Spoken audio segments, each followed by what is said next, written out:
हिकिड़े भेरे जी ॻाल्हि आई। हिकु लोमड़ी कंहिं खूह में किरी पियो।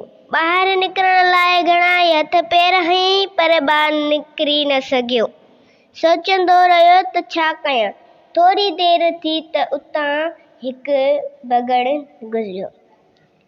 लोमड़ी खे खूह अंदरि ॾिसी पुछियईं, अहिड़ी लोमड़ी हिते कीअं किरी पियो आहीं? ख़ैर त आहे न? किथे को मानी टुकर त नज़र न आयो अथई? लोमड़ी चयसि, भाउ बगड़ सभु ख़ैर आहे। मां हिते किरियो न आहियां। मां त हिन पाणी में पाण लही आयो आहियां त जीअं थधे पाणी जो मज़ो वठी सघां। बगड़ खे बेवकूफ़ बणाइण लाइ वधीक चयईं, पाणी एतिरो त मिठो ऐं थधो आहे जो कहिड़ी ॻाल्हि कजे।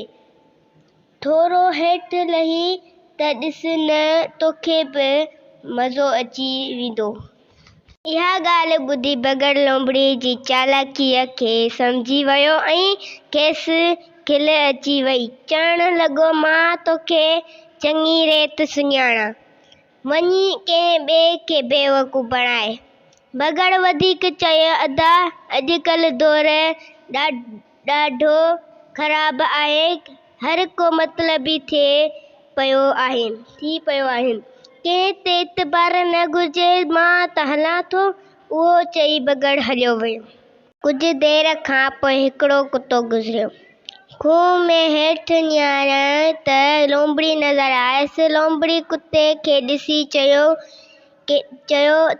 केॾांहुं थो वञीं? हेठि लही अच, तोखे मिठो पाणी पीआरियां।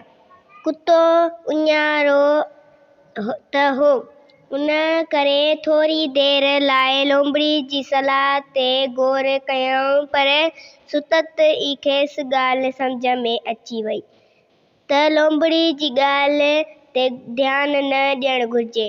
थधे ऐं मिठे पाणी जो ॿुधी कुकड़ हेठि खूह में निहारींदे चयो, न बा, मरणो आहे छा? मां पाणी में हेठि न लहंदुसि। उहो पाणी वञी तूं पीउ। मूंखे माफ़ कर। अञा देरि ई न थी त हिकिड़ो सादड़ो ॿकरु पाणी लाइ वेझाईंदो खूह जे भरिसां अची बीठो। खूह में लोमड़ खे ॾिसी चयईं, अदा लोमड़, ही पाणी भला पीअण जहिड़ो त आहे न? दोस्त, पाणीअ जी कहिड़ी तारीफ़ करियां? जहिड़ो आहे मिठो, तहिड़ो थधो। ॿकरु लोमड़ी जी ॻाल्हि ॿुधी देरि न कई ऐं हिकदमि खणी खूह में टपो ॾिनई। ॿकरु जीअं ई खूह में लथो त चालाक लोमड़ टप ॾेई संदनि सिंग ते चढ़ी खूह खां ॿाहिरि निकिरी आयो ऐं ॿाहिरि निकिरी ॿकरे ते खिलण लॻो। सादो ॿकरु परेशान थी वियो। लोमड़ खेसि चिढ़ाईंदे वधीक चयो, बेवकूफ़, खूह में लहण खां अॻु सोची हा त ॿाहिरि कीअं निकिरंदे। हाणे उहो पाणी खूब ढो करे पीउ।